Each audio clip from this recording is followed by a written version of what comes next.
Oh, there you go. Let's pick who's going to win the World Cup. Oh man, my bad, folks. I looked at it and I thought that that was a right up, but it wasn't. But that's okay. We're okay. Matthew, yesterday I had spoken about the Alex Golish situation where he ghosted the Bay Area press, and things got weird during the course of the afternoon as I was getting text flying through, and you know, it's interesting stuff. All it wasn't Alex that ghosted them. It was the Auburn, you know, SID and that group who basically said, we're not talking to anybody because Alex Hmm. did speak to a local TV station, but he two of the actual radio station that covered him and actually did his show. He didn't go on. Hmm. Yeah, that's odd. That it's a choice that they would have made, from the SID's um, point. I don't really know why they would have chose to make that decision. You can sit there and speculate on it, but Auburn Auburn in and of itself, they like to kind of be able to control the narrative specifically in that building, Hmm. and so maybe that's just them being overly protective, overly sheltered, what have you. But it is strange they went out of their way to exclude the local media down there in Tampa. Okay, so here's the other thing that I thought was interesting. The other media outlet that got ghosted was ESPN Radio out of Birmingham, and that was the That station that used to carry Feinbaum and still does. Yeah, that's And that's the weird. host was on, and he's like, "I don't understand this." He goes, "I sent them a 2 months ago. I sent them a request. They said, sure, we'll put you on the line." He goes, then a month ago, I get a note from them saying, "Hey, look, we still haven't made any decisions yet, but we'll get you somebody. Don't worry. Hopefully it'll be the coach, but if not, somebody else." And then he said, Hmm. then look, the guy drives down to Tampa from Birmingham, and they set all this stuff up. They don't get one Auburn person the entire time. Yeah, that's it's just strange because it's something that you would have expected with Auburn obviously being in Alabama. You would figure they would, work with that media as well. I You just don't know, and you don't know like what's going on in these SID departments. You don't know what their schedules look like. Maybe they felt like they didn't have time. I don't know why that would be the case, but maybe that's something. I really don't know. It's nothing if not peculiar. Well, here's the thing in my mind, right? You got a brand new head coach. Okay. One of the Hmm. reasons he was hired was because he handled the media so well. I mean, Alex was, when he was at USF, he, he basically was on everybody's TV show, radio show, whatever they wanted. He was there. And, he was an outgoing guy. And all of a sudden, when, as I said, when we were looking at why was he ghosting, the Tampa Bay media, with the exception of one outlet, um, it was like, I can't really figure this out because he's such a, the guy is such an easy to get along with guy and is extremely media friendly. He's got a great sense of humor. You would want to think that that would be the guy that you would want to take around and start promoting Auburn football. But hey, that's up to them. I never figured out Auburn in the first place, so they've not been high on my list of figuring out, what are they going to do or how they're going to do it. Sorry, Jim. My connection just went Oh, okay, it's weird. all right. No, I was just saying that I've been around the SEC for a long time, and Hmm. Auburn has always been a pain in the neck from a standpoint of getting them to do anything. Yeah, well, I've heard similar things. I think people have referenced the University of Georgia, and I think it's been called like Fort Knox over there sometimes in terms of getting access to stuff. Obviously, Kirby Smart himself is not the biggest fan of media, but yeah, it's something where it's odd given that he's a new head coach, right? It's odd Yeah, given the markets that you're denying. The markets that you're denying seem very strange. One out of the state, a couple that in the place that he used to work. That it's not like right. he used to work there 5 years ago. He worked there, 5 6 months ago. Right, exactly. And the So funny thing is that, as I said, it's not that like they were going to ambush the guy. yeah, yeah, he's built, and for some of them, I would say specifically with the Tampa Yeah, media that they denied. Like these are people that he had built relationships with during his yeah. time at USF. So that's strange as well. It's overall just not a great look, especially coming off the backs of uh, two head coaching hires that really just weren't good. Hmm. And they weren't good. You know, they weren't good on the field, but they weren't Yeah. fantastic behind the podium either. Um, Well, that's what Either the one guy of them. from ESPN Birmingham said. He said it'd be different if we had somebody he goes, we now have somebody who can actually talk. He goes, and Hmm. who doesn't mind talking. Yeah, I And he mean, goes, we Brian. got one guy who can sell the university, and they're shutting him up. Yeah, and that's what these media days. There is a sense of like you are kind of drumming up some energy for the Mhm. season. Like that's Yeah. that's really what you're there to do. And when you're denying these requests, specifically again in areas where you might be able to generate some interest, like Hmm. you know, I think people at USF probably have an understanding, and Hmm. there's a realism about the fact that Auburn is a better job than Yeah. USF is. Like Right. that's not. So you can almost cultivate a fan base based off the people that enjoyed him there at Hmm. USF, and then obviously the outlet in Birmingham is Yeah. in your home in the university state Hmm. home state. So it's just odd because you're correct. He can work with the media. He can speak in front of a microphone. He can sell the university and he can draw some excitement for the season. And yet they denied those requests. And the funny thing is that Auburn, for many years, had done really well uh, in the recruiting in the Central Florida area. Hmm. And you'd think, well, okay, now we got a guy. He's got a good relationship because he recruited from Tampa in that area, and and again, it's not like the guys were going to jump all over him. They just basically wanted to see how he was doing. Hmm. You know, so no, there wasn't any gotcha stuff there.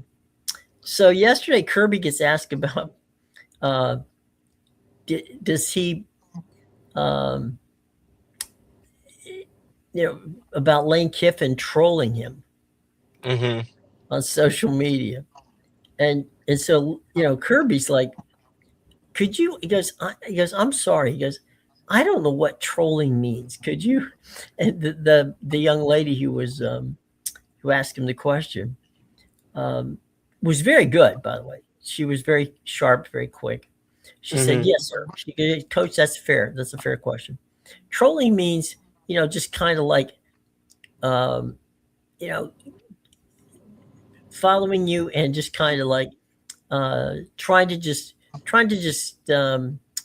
give you a hard time, and he goes, and she goes, and in Lane's case, kind of a good way. He's Yeah. never sharp about it. He just is kind of funny and kind of pokes fun at you.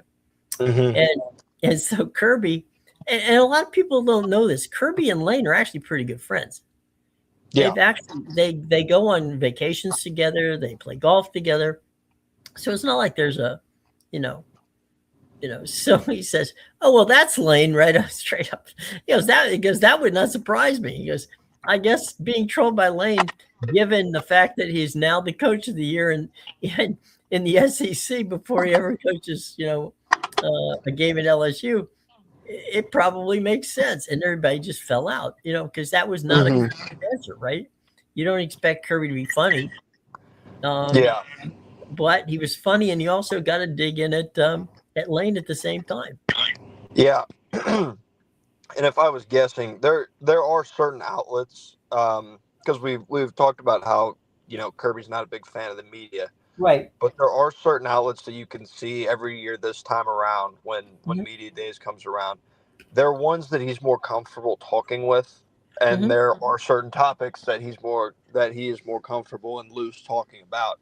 When it comes to Lane Kiffin and his antics every time they're brought up, because they are Mhm. brought up quite often, given their relationship from the time in Alabama, given their relationship off the field still, Mhm.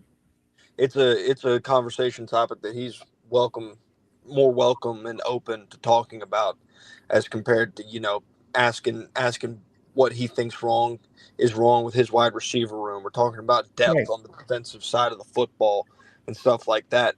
When it comes to his football team, he's going to shut it down and he's going to give you the most coach speak that you can. But if you give him something off the field that he enjoys talking about, then Mhm. he'll probably open up, especially around this time of the year. Well, Jon Sumrall so far has been pretty good. Um, he had a good press conference this morning, and I don't know what reporter did this, but he must have either run out of the room to go to the bathroom or something. He left his phone there, and Summerall's starting to talk, and the phone's ringing. Okay, Mm-hmm. and it's right there, and it's got some hip hop song on it, and it keeps going. And so one guy who was maybe I don't know 5 or 6 chairs down goes over to see if that's where it's coming from, and the phone is literally laying there on the guy's briefcase, and so he reaches over and he just basically turns it off. And Summerall Mm-hmm. goes, "Is that your phone?" And the guy goes, "Oh no." He goes, "Oh good, because if it was, I was going to throw the podium at you." And everybody just fell out. It's just like Yeah. they had, you know, and he was cracking jokes and he was answering questions. And you sit there and you go, all right, look, I don't know if Summerall will win a football game at Florida or not, but Mm-hmm. they haven't had a coach like that since Spurrier, who's had a sense of humor. Yeah. And, and they said they had him. One guy asked him a great question. He said, "Coach, you stuck around and coached Tulane in the bowl game. Mm-hmm. What was that something you thought?" He goes, look. He goes, in hindsight, it probably wasn't a good thing for either Tulane or for me. He goes, but I didn't feel like I could just walk away from a team who had poured their hearts out for me and just walk away and say, you know what, good luck, guys, in the bowl game. He Yeah. goes, now I didn't. He goes, I probably didn't coach well. He goes, because I wasn't paying attention as much as I should have been. He said, but I just couldn't. I just couldn't walk away from Yeah. And I think that's one of those things where in the moment it. you really want to believe that you can do both, Right. and you believe in Exactly. yourself and your ability to be able to do both. And Mhm. when you look back on hindsight, you go, yeah, we probably didn't get the most out of that, which is understandable. And then Mhm. going back to the type of coach he is, you can maybe make the argument that Dan Mullen had a similar, you know, kind of jest about him. Yeah, I love Dan. During, Yeah, I do. Yeah. yeah, during his time as the Florida head coach. But there's definitely it almost feels like it's a little bit lighter, and Hmm. maybe you could make the same argument going back to Billy Napier when they hired him, coming off of Dan Mullen's stint, and things were Yeah. a little bit dark coming off of Mullen's years. But at the same time, there was still a belief and a hope, I think, based off what Dan had done, only the season prior to being fired. in almost making the college football playoff. I think there was still belief, and I think Jon Sumrall more than Billy Napier was allowed is going to have a longer leash in terms Mm-hmm. of the grace that will be given. Now, Right. granted, when you're talking about a long leash in college football today, compared to the leash that you would have back in 2021, Mm-hmm. it's a long leash is a few years shorter than a long leash was back then. Right. And I'm talking 5 years ago. Like, it's not like we're talking, 2 decades ago or anything like that. Mm-hmm. But that's the way the space has changed is now really if you're entering year three, Yeah. and you don't have a product on the football field that Mm-hmm. is believed to be competitive for a Right. national title, because that is still the belief and the expectation at the University of Florida is that they're going to compete for national titles in football. Mm-hmm. That's when things start getting hot, and that can change, with the playoff format as well, Mm-hmm. because as the playoff format changes, then your levels of success change. Like I know, looking at it now, I think I can pretty confidently say that as much as we've enjoyed being there, the University of Georgia and the fans that root for it, the expectation's not making the playoffs and making Mm-hmm. that Sugar Bowl like they've done the past 2 years. The Right. expectation is winning that Sugar Bowl, being in those semifinal games, and having a legitimate shot to win a national title. Right. And the same thing goes is if you're going to expand this thing out to 24, then there's a lot of teams where now just making the playoff that doesn't do anything for you. That I think to a certain extent the 12 team format, I don't Mm-hmm. think it really gets you all that much. Like you look at Alabama last year, Mm-hmm. and they didn't play well down the stretch, but they made the playoff, right? Right. And that you would think that would get Kalen DeBoer some grace. I mean, heck, they even won a Mm-hmm. playoff game in Norman, Oklahoma. But the thing that everybody remembers and the thing that everybody will remember going into this season Right. is what happened in Pasadena, California, Right. and what In happened Roseville. in Atlanta for the SEC title. Like those Right. those are the images that are going to live in people's heads, not the ones of them coming back and winning in Norman Right. and making the playoffs. So you're judged so differently now as a head coach in this sport, and really depending on the university, and for a lot Mm-hmm. of these in the SEC, making the playoff is no longer the barrier for entry. I will say there have been people that are saying that Lane Kiffin needs to make the semifinals or make the national title game this year. Mm-hmm. And I'm not saying that LSU can't do it, because they very much spent the money and you would believe Right. they have the talent roster to be able to do so. But that's a lofty expectation for a guy that walked in the building, Mm-hmm. 6 months ago at this point. Funny story too, about Kalen DeBoer. You mentioned about the leash, and they talked about to him. They said, "Kalen, you've had 1 year there at Alabama. I think it was one of the on three guys, and Mm-hmm. said, you know, um, it, do you feel the pressure of following Nick Saban?" And he goes, Yeah. "Well, we had one of those conversations before we took the job." He goes, "It's nobody." He goes, "I could have stayed at the University of Washington. Nobody was running me out of there." And he said, and they were good people.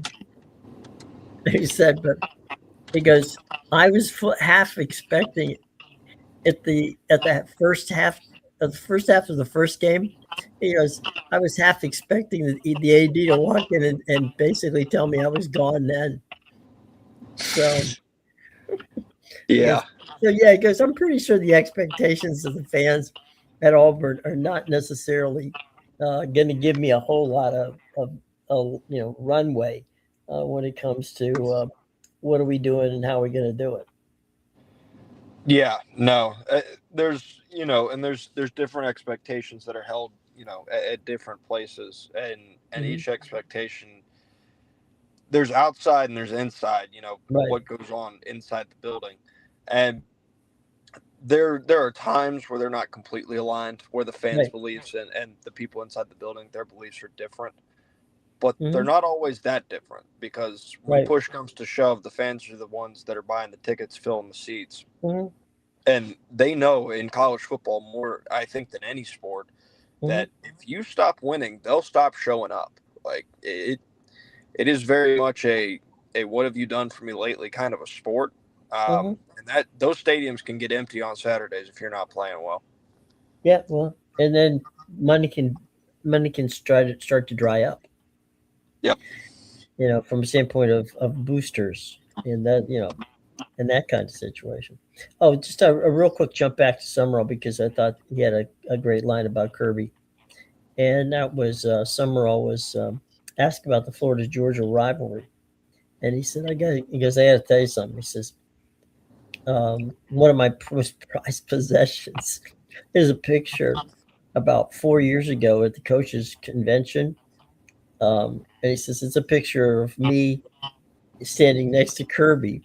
And he goes, and Kirby just being really nice to me. And he says, so now, I'm here, and our biggest rival happens to be, one of the guys who I absolutely, consider one of the best coaches in college football. So he says, it's sometimes you kind of wonder when you walk on the field, right?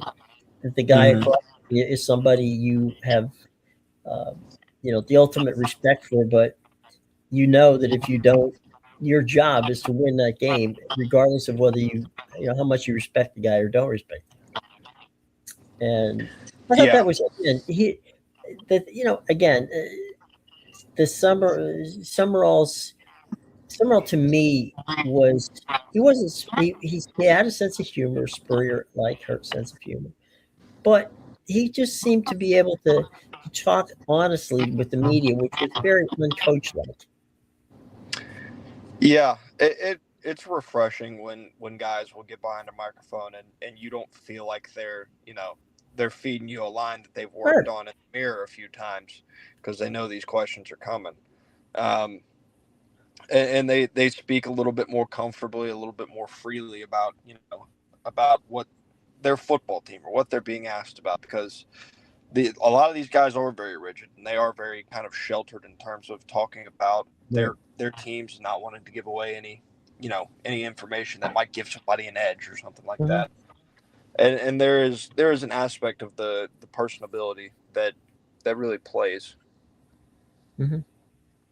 One of the things that behind the scenes type things, um, when I was doing SEC football, basketball, we used to go to those, the meetings like this week, the media days, and we would shoot promos with the coaches, right? Mm-hmm. Something like, "Hi, I'm Kirby Smart, head football coach at the University of Georgia. Go Dogs! Watch Bulldog football right here on blah blah blah blah whatever, right?" Yeah. So we would give them we'd have a cue card up big enough in big letters so nobody had to worry about a teleprompter or anything like that, and we'd go over one or two at a time. And some of these coaches acted like we were shooting a hostage video. They just you knew that they didn't want to be there, but they knew they had to be there because the conference, if they didn't do it, the conference actually would fine them. I have no idea how much, but they did fine them if they wouldn't do it. Yeah. And Saban was like, come on, Saban was simple. He walked in because Saban was a pretty savvy guy. He'd already done commercials, all that other stuff. So, he was one take. It was a boom, it's gone. And I remember we did it with Spurrier. And Steve, for whatever reason, it wasn't that he couldn't do it. He just couldn't get the damn line straight. It's like, Coach, he literally, the words are on the paper. And it's like, Steve, what the hell? It's like, come on. So we're at the third take, and and he said, can I just say that, watch Gator football right here? And I said, you know what? Go. That's it. I guess because we're not going to get there. It's going to take us 20 minutes to get this damn thing done, and Phil Fulmer's next, and yeah, go do it, and he did it, and it Yeah. was like, okay. So it was some of these guys don't like to do it, some guys do like to do it, but I understand the coaching, but now you got to be a salesman to be a good college football coach, and which is not to say they haven't in the past, but I think more, and maybe it's just me, I think more with the portal and all the other stuff, you got to be a media savvy coach, and you can't do this stuff anymore. Now, does that mean a Kirby Smart or some of those other guys who've had success you know, can't do it? No, it just means that some of these other guys who want to be where Kirby is have got to they got to schmooze the crowd. They got to sell this stuff. They got to sell their school year in year out, because there's no other option for them. They got nothing enough to go but what they got, right? I mean, you Yeah. got to sell that university and sell why my program is worth your time to come and play. Yeah. It, it really has leveled or changed the playing field because to a certain extent, I mean, there were guys that were going to go to Alabama or Ohio State, Mm-hmm. no matter what, prior to NIL and really it Right. taking effect here, is it just for the brand and what they could offer you. It was this is where you want to go Mm-hmm. if you're going to go pro, and now it's like the sales pitches that they're working on, and I think there's one coming up here with I believe his name is David Daniel or uh, George's, I believe. He's a 5-star running back. Regardless, Okay. Ohio State was in the running for him, and Tennessee came in very with a substantial offer above Mm-hmm. it, and now he's predicted to commit to Tennessee today. Um, and it's not a situation where like you go back that kid's going to Ohio State every year. Mm-hmm. Prior to 2 or 3 years ago when these Sure. offers really started getting ramped up like this, and now it's got to be there's still an aspect of, well, yeah, you can come in and blow them away with a Godfather offer, but you have to be able to sell this school and sell this package that you're also partnering with the ability to develop these kids Mm-hmm. better than these other schools, because these other schools are now on a similar playing field, at least financially, to some extent, as some of these schools that were near the top. Yeah. The other thing too is, given the way things are done, right? This kid may still end up at Ohio State after Yeah, playing in Tennessee. yeah. I mean, heck, he can. You can commit. You can go through like at this point, go through like spring ball, or or get on campus early Mm-hmm. and go through some of the winter camps with them, and then Mm-hmm. decide you want to hit the portal. Right. Hey, without ever playing an actual snap of football at Tennessee, Right. playing in practice. Right. And it's just the way it is, and some of these coaches, you know, uh, a lot of these coaches bring the kids with them, right? The kids that they had at the schools that they were successful at. Yeah, and that's true for head coaches and that's true for position coaches both. Oh, for sure, the position coaches for sure. Yeah, because these position coaches are closer than the head coaches are with a lot of Hmm. these players. So I think it's like an assumption thing. Like I think part of the reason that Byron Brown right now is at Auburn right now is because he worked with Alex Golish, hand Right. in hand right there at USF. So he Hmm. had a closer relationship with Golish.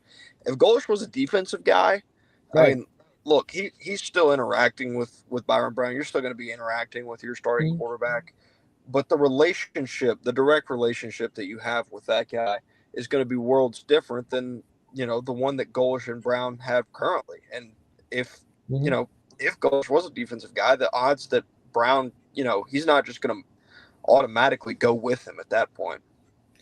No, I mean Golish was the offensive coordinator of Tennessee. Came in, he inherited Byron Brown, and whatever success Byron Brown attained, which was pretty good for 2 years. Um, he owes to Alex Golish. because Yeah. Golish's system, Golish's system worked for him. I mean, Byron graduated. So Byron's a graduate of USF, who's now playing at Auburn. And again, you can't fault the coach, you can't fault the kid. If that's what they want to do, I mean, that's the way the thing is set up.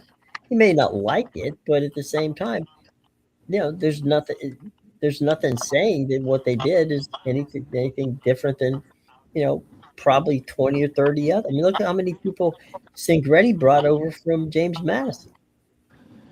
Yeah, it really was the foundation for that first year at Mm-hmm, Indiana. A lot of those kids that he was able to bring with him from James Madison, obviously adding from the portal and other places as well. mm-hmm, Um, but these are now, and going back to you said Byron Brown graduated.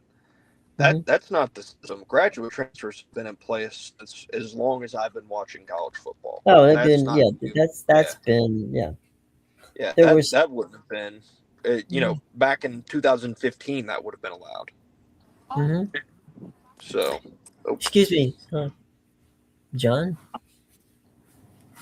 John, um, somebody just popped in to say hello, I guess. John, John, well, it looked like he was sitting on the beach. oh, good for him. Better than where we are at the moment. Um, Yeah, anyway, um, yeah, I think that tomorrow's a big day. You got Texas A&M. You got Arch Manning's going to be around town. That's it's Thursday's the wrap up day uh, for the SEC. So it's going to be something going on. I do think that this. I think that to me Georgia's the team to beat. mm-hmm. And but that being said, I it surprise me if any one of 4 or 5 schools got in there. No, Yeah. I'm not I saying think winning a championship. I'm saying and I'm not saying winning the SEC championship. I'm just saying competed and got to the playoffs. I wouldn't be surprised at all. yeah, and you look at Texas. Maybe you said Georgia's the team to beat. If you're Hmm. going based off the results from last season and honestly the season before that, then Hmm. yeah, you'd say Georgia's the team to beat in the SEC, just solely based on the fact that they've won the last two SEC titles. They Hmm. have been able to take care of Texas up until this point. That Hmm. game's not on the schedule this year for either one of them. Right.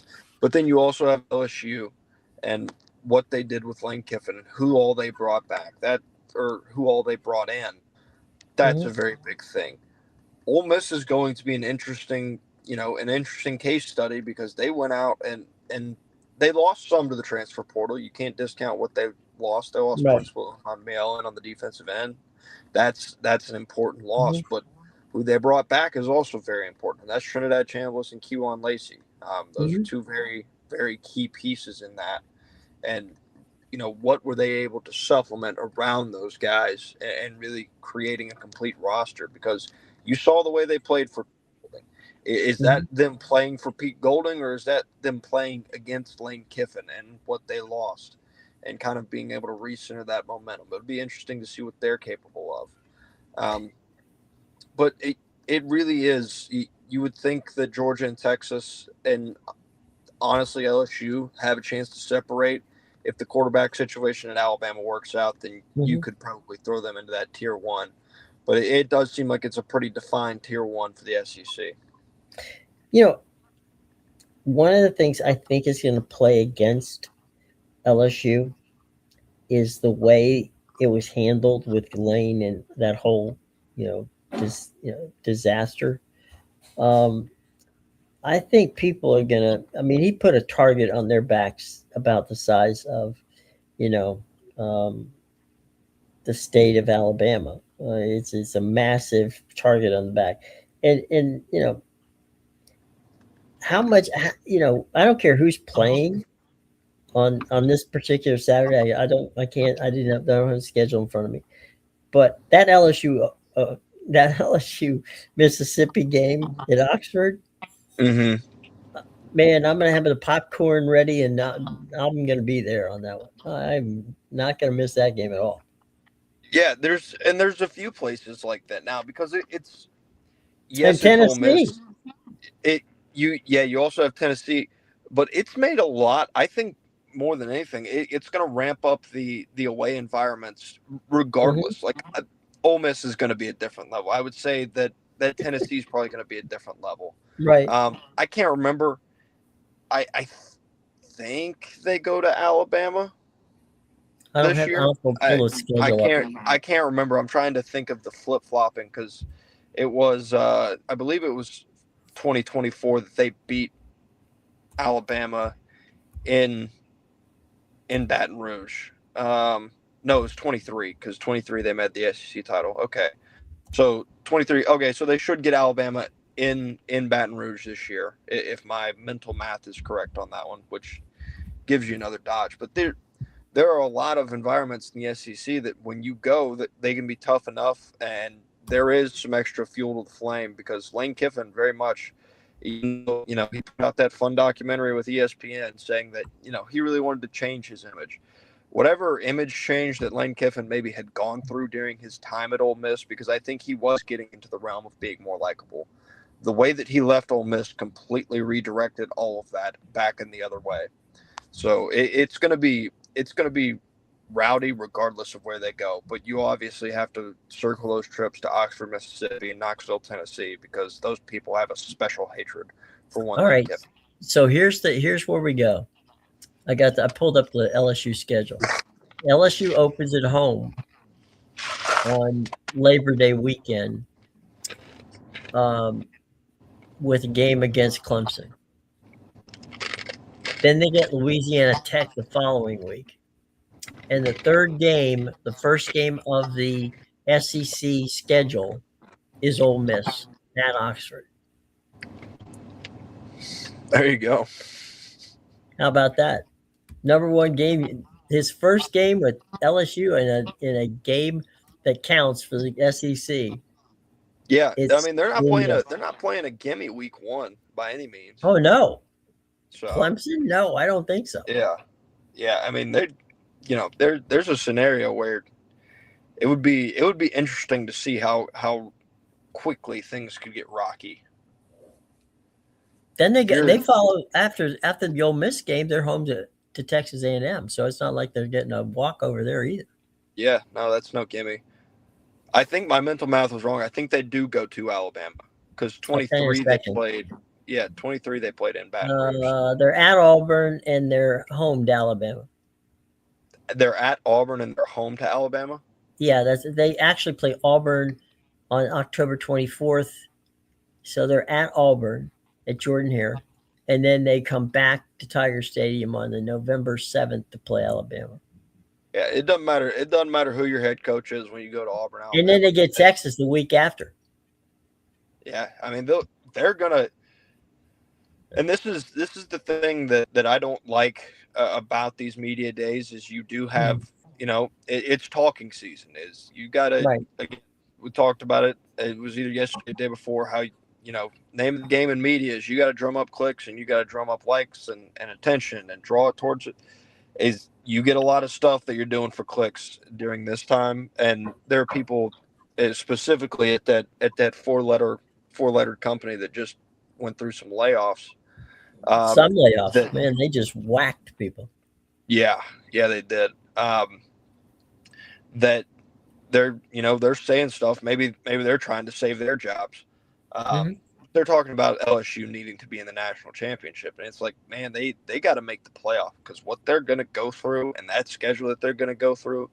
Because you look at the away games of just Tennessee, Auburn, and Ole Miss, and like those are three rough ones, and then you still have to play Alabama and Texas. Like those are two Well, very legitimate teams. listen to their. This is a 3 week and no week off. By the way, this is a 3 week run. They get Alabama, Texas, and Tennessee in a row. Yeah, like that's not a cakewalk if those teams are worse than you. But this is also a team that, and you've seen it in Major League Baseball. What is Mhm. going on in Queens right now is the Right. perfect example of it. Is yeah, you may have went out and you may have bought off, you may have bought from the nicest brand that you can buy, but that doesn't mean that the pieces that you went and bought are all going to work together. Like Hmm. that's a very real thing. Is you've got to build some form of team chemistry and camaraderie throughout this off season. That you know and all these people are coming in here, and these are kids. Like these, a lot of these guys are still going to be in their low 20s. So if Sure. they're in their 20s at this point, egos are very much a thing, and the amount of money that these kids have are very much a thing. It's not an easy thing to be able to kind of build that camaraderie and team chemistry Hmm. as it maybe once was. I mean, obviously you don't have movement the same way. It's that's a challenge in and of its own self when you look aside from the schedule. Hmm. And I think a lot of it has to do with the fact that you're going, okay, this is cool, but what exactly are we getting here? Yeah, I Um, will say that I think one thing that does play in their favor that will help is they have a very much a chance in a similar way that Ole Miss kind of felt last year in the playoffs after Lane left them. mhm. It's us versus everybody, because there's going to be a disdain for Lane Kiffin. That's going to be a very real thing. Is Are they able to kind of cultivate that us versus them mentality? I don't know. I think the thing that would concern me, and this is I mean, this is where when we watch that documentary you just mentioned about Lane, right? Mm-hmm. It's like Lane Lane's a very acquired taste. Um, it's That not like, feels like it's putting it mildly. yeah, I'm trying to be kind. And and so he can grade on players and he can grade on administrations real quick. Yeah.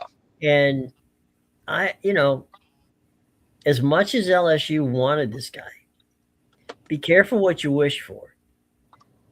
And I think I think this thing at LSU could go sideways a lot quicker than many people think so. It absolutely can. I mean, you got a lot of big personalities in the room, and I say that is you look at LSU and that administration and that school, and then you look at that fan base and their expectations and who Lane Mhm. Kiffin is. Lane Kiffin fits. If he's winning, he fits. But that's if he's winning. If he's not winning, the the social media, the talking, all Right. that shtick he's got gets really old really fast down there in Baton Rouge. Mhm. And I mean, it can flip on you fast. Like they look they look now at Coach O, and I think there's almost a sense of like the rose-colored glasses, because he did give them that 2019 LSU team, which is Mhm. one of, if not the greatest college football team of all time, and they Mhm. will always be grateful for that.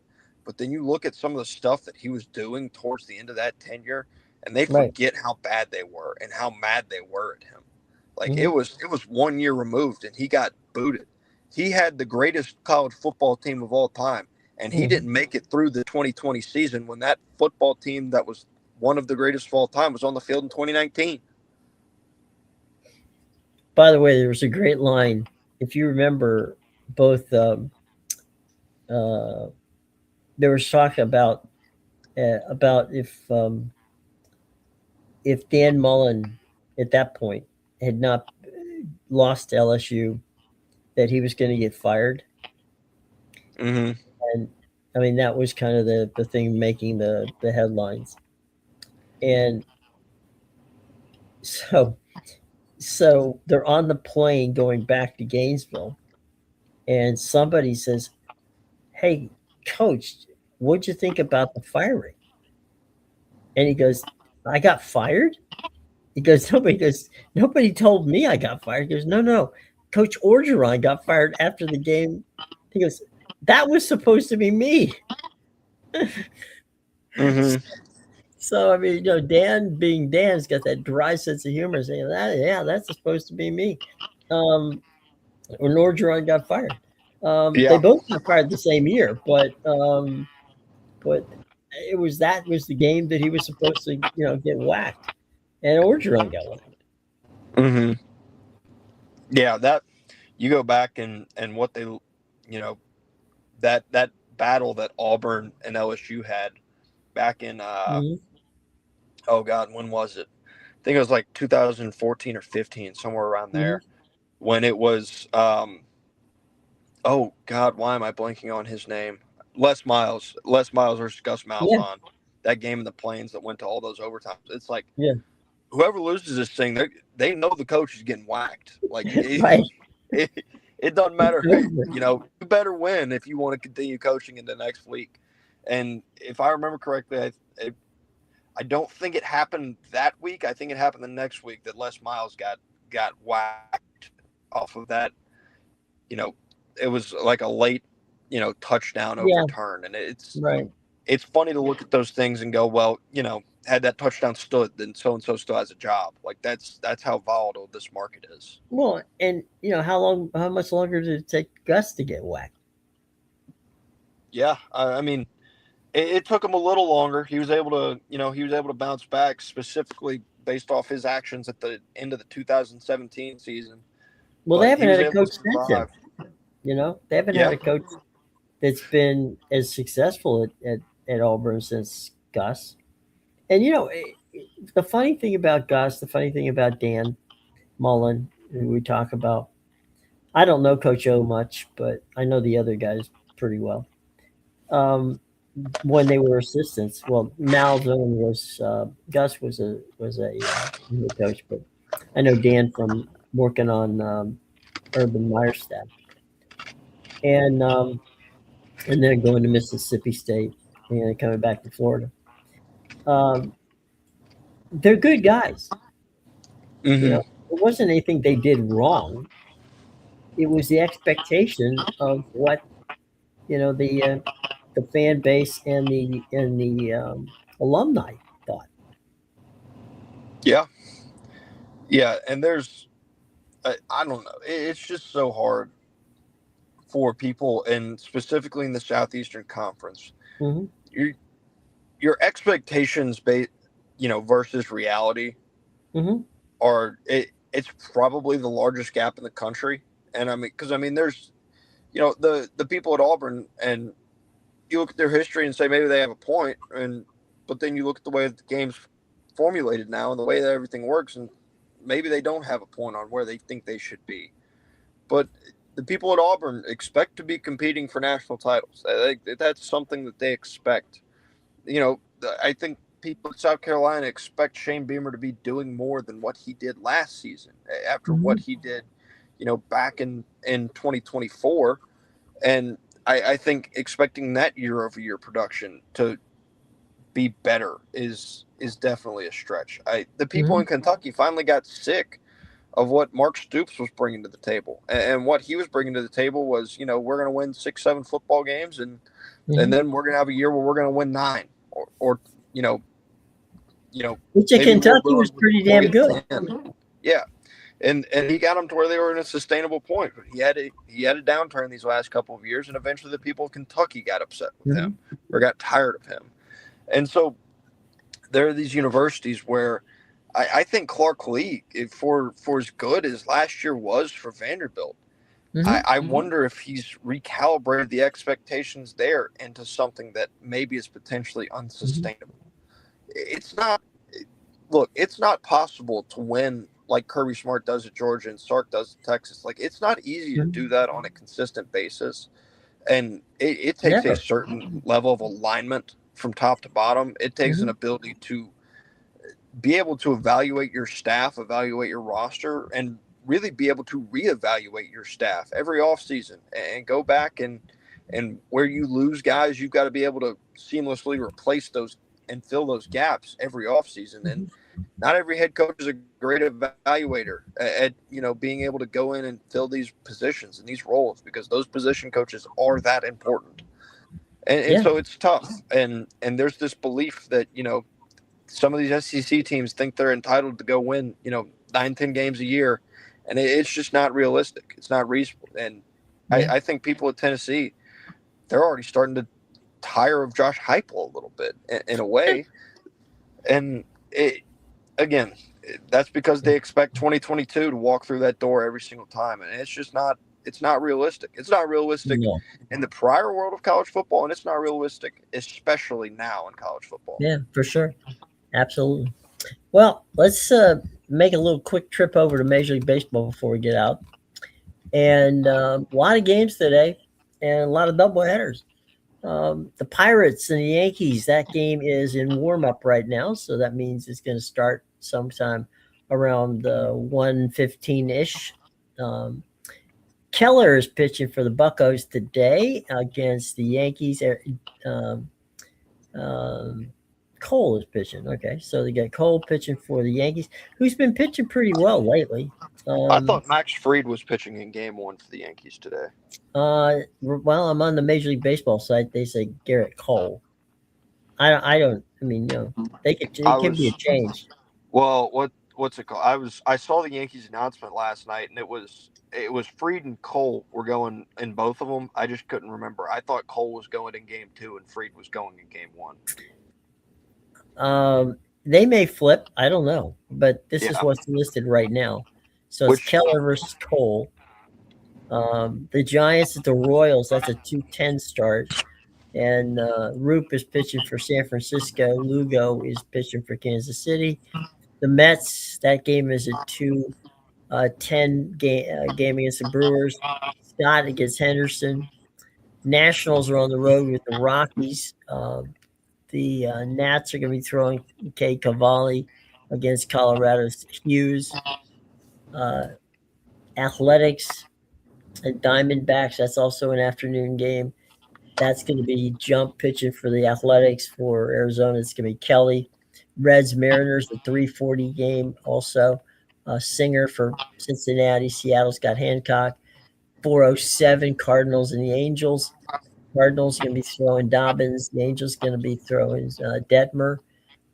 Twins and Guardians. That's a 6:40 game. That's Ober for Minnesota. It's Cacciaroni for Cleveland. Phillies Dodgers. That game is Lauer against Aaron Nola. Tampa Bay against the Blue Jays. That's a night game. Jacks for Tampa Bay. Fisher for Toronto. Padres Braves. That game is King against Perez. White Sox Rangers. K against Alexander. Detroit against the Cubs. That's an ESPN game at 8:10. Montero for Detroit. The Cubs got Rena. 8:10 Marlins at the Astros. That's Sandy Alcantara for Miami. Lambert for the Astros. I don't know why, but this is what they did. They put the Orioles Red Sox doubleheader together, so it's a 1:35 start for those of you who want to watch the Orioles and the Red Sox. Kramer for Baltimore and Bennett for Boston. And here's the funny part you just mentioned. I don't have a starting pitcher for Boston for the nightcap. I have yeah, the Red Sox with Branish, but I don't have a second game pitcher. yeah. They've chosen to leave that one undecided. That's dating back to Rangers Suarez was put on the IL Mm-hmm. at the start of really this hot streak out Mm-hmm. in Anaheim. He had made a start. He only made it through, I think, 3 1/3 innings. He was in the Yeah. fourth inning, and he Did had he his say he groin. got hurt? He had his groin start kind of barking at him. He had Oh, some soreness. They put him on okay. the 10-day. He was set to return. The first activation date would have been yesterday. And Okay. at the end of Monday, Ranger had said he felt great going into it. And then they got to the ballpark yesterday. He didn't feel as good. Little bit of lingering soreness. They figured they would just push him, not something where he faced a setback. They decided to go with a bullpen day yesterday. That game got rained out. They're going with Bennett game 1, and then it's kind of going to see it's going to be a wait and see. How does Rangers Suarez feel? If he Mm-hmm. feels good, it'll be Rangers Suarez. If he doesn't feel as good and they want to wait another couple days, then they're probably going to go to Rivera, the guy who's given them length a couple of times throughout this run in the shape of 2 or 3 innings starting the game, and then you would expect them to go to Brian Bayo backpacking off of Mm-hmm. that if Rivera ultimately does get the start. All right, the Yankees Pirates game, that's a 7:05, and that, according here, it's got Max Fried pitching for the Yankees against Chandler Okay. Pirates. So you had your guys right, and not Yeah, I just had the who knows? I games mean, mixed up. Gary Cole could pitch the nightcap. Fried could pitch the the day game. I don't know, but We'll know that's here in about 5 minutes. yeah, won't take long. Um, Real quick, um, what do the Red Sox do during the break? We're only two. I'm sorry, the trade deadline. The trade deadline is about 2 weeks away. So where do they go? It's still. I am of the belief in watching this team that this is now a team that is playing to its potential and that they are now a good baseball team. But I also am realistic enough to realize that this is, right now we're in a 14 game stretch. What happens when they lose that first game? Do they continue playing that well? Because you can't win them all. Do they continue playing to the same level that they have been playing over these last couple of Mm-hmm. weeks? And I mean, this is yes, it's a 14 game win streak, but you date it back a couple series and you realize that they've been playing pretty good baseball. Obviously, they lose a series to the Rockies, they lose a series to the Nationals in there, but they won out in Seattle prior to losing to the Rockies. That was a Sure. series that they went and won. So there have been bright spots for a while now. Mm-hmm. Um, and you would expect them to continue playing good baseball. But if they hit a bad stretch going into the trade deadline, like that, 2 weeks is still a significant number of baseball games. Is Mm-hmm. that things can look a lot different 2 weeks from now than they do right now. As of right now, they're buyers. They absolutely are buyers, and you would look at probably catcher and shortstop as the two positions that they would look to acquire. There's obviously, there's other plans and other things in terms Mm-hmm. of where they get healthy, when they're supposed to get healthy in those spots that can impact your decisions. But you would expect, catcher isn't a place that they've had any health defects. If they add to catcher, that's just a position that they think they can get better and they can go acquire an impact bat. That would be somewhere in the range of a Shea Langoliers, Hunter Goodman. Those are names that would require a big prospect haul. Mm-hmm. But if they continue playing this well, it's a prospect haul that would be worthwhile because it would improve a team and really give them a chance to potentially go win an American League pennant with the way they're playing right now. Um, and then obviously, again, you want to go big names. Zach Neto and Jeremy Pena are two guys at shortstop. C.J. Abrams in Washington is another guy that they're potentially going to be shopping, given their concerns about potentially inking him to a long-term deal. James Wood, you would not expect to go anywhere in Washington. I think they are well aware of They what have they have there. control. Yeah, they have control in James Yeah, Woods. and there's still control with Abrams, but I think it's less Mm-hmm. control, and I think it's also a case where you're looking at it and going, I think they're more comfortable signing James Wood long term than they would be signing a C.J. Abrams long term right now. Yeah, I think again, we're now dealing with a Nationals team that has to make a decision as to where do they want to be, and they brought in a whole new group of people, and we still don't know if they're going to sell the team or keep the team.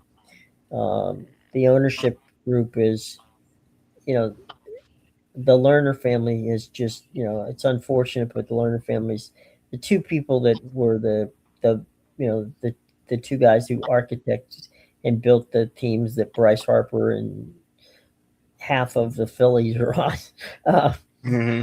basically. And of course, Juan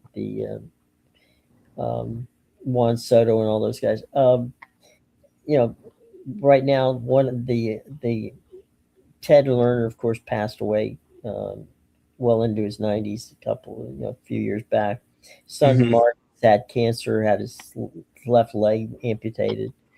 Um, it's been tough. It's been, those were the two guys who wanted the team, and now it's fallen into the hands of the actual family, and it's not so sure what exactly they want to do. Yeah. So I don't know. I've seen C.J. Abrams play a lot, Hmm. and anybody who gets C.J. Abrams is getting themselves a really good ball player. Yeah. I mean, look, it would be nothing. I would be nothing short of ecstatic if the Red Sox were able to add somebody like C.J. Abrams. And then there's also, I think you also look at it, and you know, to, for some teams it'd be a luxury, but if you're in the market and you're trying to go win a World Series this year, and Mason Miller is available, Yeah, that's a guy where if you're able to get the game to him and you're able to get the ball in his hand, the right. game's over. Like Mhm. that's where you're at. And so even I mean, Yeah, you but look at it. you have to part with some pretty big, some pretty good pieces to get him on your Well, team. you Jim, I would agree with you in thinking that, but this is Hmm. also a team in the San Diego Padres that needs some salary relief. And Hmm. that's a very big thing. You go back to 2019, and what got that Mookie Betts deal done was the willingness to take on that David Price contract, Okay, so and you're saying, yeah, it okay, I saved get, them. yeah, I get Yeah, that. So you're saying it's the same reason that Tarek Skubal is going to be moved probably, and it's going to be for a far less package than what you might think. yeah, and that's partially because Scooble can, Well, he he's is going to a walk. 1 year rental Yeah, for as good as he is. He's there for a year, and nothing after yeah, that's guaranteed. right. So it is finicky, but if there's a bad money contract and San Diego has a lot of them that they want to Hmm. offload, and there's a team that's willing to take it on, then you'll probably I still would have to agree. give up Okay, at least under one those top tier prospect. circumstances, I would agree with you. Yeah, Under you those may still have to give up your number 5 or 6 prospect, but you're not going to be anywhere in the ballpark of giving up a Leo DeVries like the Padres did last year to Oakland. but to get what you're talking about, right? Hmm. My guess is you look at it. You're going to have to. You may have to take another contract with that. Oh You yeah, know, it's it's like it, Mason Miller and I'll tell you, it was the same deal with when the Nationals traded Max Scherzer and Trey Turner to the Dodgers. It hmm wasn't as much as taken. It was taken. They wanted Trey, yeah. but the Nationals wanted to offload because they knew that Max was going to be gone at the end of the season. But they still had money on the deal. So they took on the Dodgers. I mean, come on, it's the Dodgers. They don't care about money. So they took them both, and then that came back. But the point that you made before about catcher, the Yankees and the Rays both are. It's like it looks like the top three teams in the Eastern Division of the American League are all looking for a catcher. Yeah, and that's another thing that's tough is the definition of buying and selling has gotten Hmm. with the expanded wild card and the expanded playoffs. Even though Hmm. there's less teams, like there's still not a bunch of teams that make the playoffs, but more teams believe they have a chance to make the playoffs. So going into hard sell mode is Hmm. harder than it ever is before, and it's even harder when you have an American League that looks like the one that we have right now Right, where it's a really, mess. you can be 5 games under 500 and still believe that you have a legitimate shot to make the playoffs right now. Baltimore's got a chance to make the. Yeah, Baltimore's been playing really good baseball. Like Hmm. they won 7 in a row coming into Monday night in Fenway, Hmm. and Right. I mean it wasn't for an eighth inning home run. Like they had a lot of opportunities to win that baseball game. They're playing Hmm. very good baseball right now.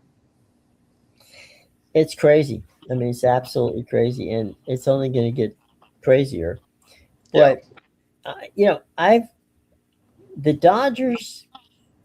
The Rays, um, the Yankees have done this at times. Uh, There are teams that are both sellers and buyers at the trade, Hmm. and I think that that's what we're going to see a lot of this year. Is there'll be guys willing to trade to get somebody, but at the same time they're going to be getting rid of some people. Yeah, and if Boston continues to play this well, Hmm. it's not going to be a walk the line of like buy and sell. But Yeah. where they have their depth, when they execute a trade, there's going to be multiple major league players that are involved. It's not going to draw it as much off of the farm system as some of these other deals from other teams will. I have a quick question. Does Devers get moved? That's a really hard contract to move. I think San Francisco would love to get off of it. I think there's multiple contracts. Devers, Adamas, and Chapman are all three deals that you know that San Francisco would probably like to get out from under, but they're not easy deals to move Hmm. whatsoever. You're taking on a lot of cash. Yeah, either you're taking on a lot of cash, or San Francisco is going to have to be willing to eat some money in order to Right. get those guys out the door. Yeah. It's not going to be fun. I don't know that, to be honest, we're talking about the catcher. I don't know there's three catchers out there that I would trade for.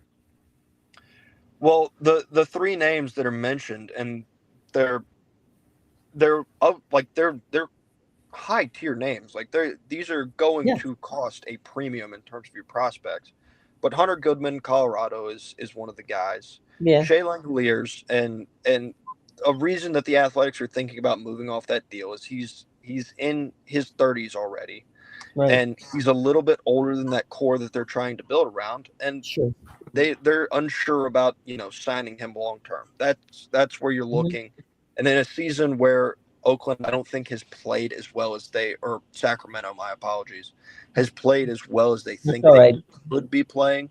Mm-hmm. Um, I think that's why they might be motivated to move off him. And then Ryan Jefferson, Minnesota, has played really well, and He's the Minnesota's one just not everybody a team. wants. Yeah. Yeah, and Minnesota's just not a team that it doesn't seem like they have an understanding of their direction. It didn't feel like that in the offseason. You come into the season, they start out, pretty hot, and they look like they might be all right, and things have kind of they've had their fall from grace, the return to the mean, and it it just doesn't seem like they know where they're going, and selling is probably something that makes a little bit more sense. Yeah. I mean, they would stand to gain a lot of prospects from that, and especially given the fact that there's probably three or four teams that want them. Yeah, and it's a situation where you go back to last year's deadline, and you wonder why they didn't do more. Um, when you choose to sell off Griffin Jacks to the Rays and Johan Mhm. Duran to the Phillies, like those are significant pieces that have signaled that you don't want to. You're not trying to actively win baseball games, because those are the Mhm. guys that would win you the baseball games. Obviously, you have your all-encompassing aspect, but those are the guys that when you get to the eighth and ninth inning, that was your 1-2. Those were the setup and the closer. So Mhm. your ability to close out baseball games that you were leading in drops off a cliff significantly in that case. Oh, it's 100%. I mean, it's a mess. Yeah. But well, we're gonna be here at the deadline wondering what's going on, but it's gonna be interesting, and I think a lot of fan bases and a lot of teams are gonna be disappointed. Yeah. Yeah. I will say, with the rain out yesterday, it now makes it to where in one day the Boston Red Sox can not only tie history, but they can also make team history in terms Right. of the longest winning streak in franchise history. Hmm. Well, we'll see how it goes. I mean, they played very, very well, and we'll have to see if they're going to continue to do it. It's tough to win both in a doubleheader, but if they do that, they make history. Yeah, and it is tough to do. but I think that they could probably pull it off. Um, I but then hope so. again, Baltimore's playing, good baseball too. They So are, and the two guys that they have going are really they've pitched fairly well this season. Dean Kramer, I think, is he doesn't have numbers that are jumping off the page, but he's a really good starter. And then Kyle Bradish, who's starting in that second game, has a yeah, 3.6 ERA, so he's had a very good year. I'll tell you what. I think that the AL East with the Rays, the Yankees, and the Red Sox, that last 60 games is going to be fun. It's going to make for a fun August and September. It's looking a little bit more like the AL East that you thought you were getting at the start of the year, Right, except for minus the Rays. Toronto. Yeah, minus Toronto. Right. I think more people would have said, "Well, yeah, Toronto and the Red Sox and the Yankees. I can buy that." I don't think many people had the Rays on their bingo card, No, they did not. but but then you can never underestimate them either. No, you absolutely can't. Eric Nylander's a pretty smart guy, and Yeah, and they've got the other part to this equation. And again, we're talking about the Yankees and the Red Sox here, not talking. Um, is that the Rays have new ownership, yeah. and Ken Babby, who is the CEO, was asked yesterday, "What do we want to do?" He goes, "That's up to Eric." He goes, "Eric's going to tell me what he wants," and because as far as we're concerned, if Eric comes to us with a proposal, and the proposal he thinks is going to get us to, you know, not to the playoffs, but into deep into the playoffs, we're going to listen to him. So that's not something you ever heard Stu Sternberg say. No, and it can be dangerous in Tampa Bay. Like a Tampa Mm-hmm. Bay that's willing to invest in the team a little bit more, that's dangerous because you look at under that previous ownership, this is a team that has been consistently in the playoffs, and Right. they made a World Series in 2020. Mm-hmm. Well, he said, they were talking to Babby about, taking on payroll, and he said, "Look," he says, I'm the CEO." He goes, Eric's the guy who knows. Mm-hmm. If Eric comes to us and says you know, we need to spend X amount of dollars to get this guy, but if we get this guy, we're gonna, it can take us deep into the playoffs, perhaps even to a title game and a World Series. He goes, then we'll think about it. He goes, we're not taking anything off off the table. And if you think about it, they're in the midst of finalizing their stadium deal, which they're hoping to get nailed down in August. If they nail that stadium deal down, I mean, they got no problem spending the cash. Yeah, absolutely. And again, we're not talking Yankee cash or Red Sox cash or Dodgers cash. I mean, we're talking reasonable, but even Yeah, reasonable, as you said, even reasonable is not a bad thing. And the no, funny thing about it is, guess who we saw the other day pitching, and he was looking pretty good again. And that's the old closer for the Atlanta Braves. Um, man, Craig Kimbrell. yeah, Yeah, he, I mean, look, I I've never seen a team that can like save players, which like mhm, reclamation projects in a way. yeah, They do it pretty much better than anybody else in baseball. mhm, It's insane. I mean, Jonathan Aranda is a guy that he yeah, was not this type of baseball player. He'd been in Major League Baseball for a while, and he was not yeah, the player that he is currently in Tampa Bay. yeah. And Craig is like, he's not like he was with the Braves, but man, he's doing quite well for himself. I mean, and I'm really glad because you go and Yeah, look at the story, but Cam Boozer out of their bullpen has been yeah, fantastic for them. He's mhm, pitched with an ERA in the ones, I believe. yeah, And he was a guy that when he was in Boston, he wasn't bad, but he wasn't right, this. right. Speaking of one last thing, which I thought was very entertaining, did you happen to see there was a story, and it was I forget where I saw it, but it was the Gwinnett Braves last night started 7 former Major League Baseball players on their Yeah. They had two former MVPs in the lineup. Right. It was insane. You look at their 1, 2, 3 was Ronald Acuna Jr., Hai-Sung Kim, and Carlos Santana. Right. And that was with Andrew McCutchen batting like sixth. I was gonna say McCutchen doesn't even get top billing on this script. Yeah, it's insane. Like if you're, regardless, I mean, it's not.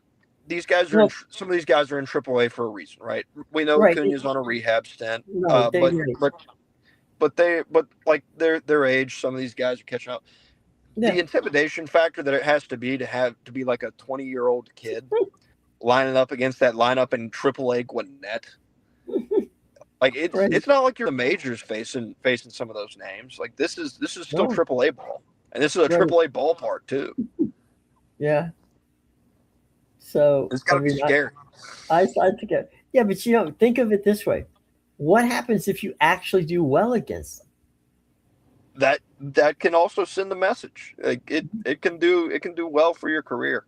Because nobody expects him to do well against that group. No. So, if the guy does pretty well, man, that's pretty good. But yeah, I thought that was pretty amazing. I think there was a total of 58 years service time on that lineup sheet, 2 MVPs. So okay, so all right, well, let's get going for the day, and we'll have one last day of SEC tomorrow, and we'll get ready with the baseball. Yep. Speaking of baseball, I got a game I got to go watch. Oh, that's right. You do. Well, good luck. All right. Have a good day. Take care, everybody. We'll see you tomorrow.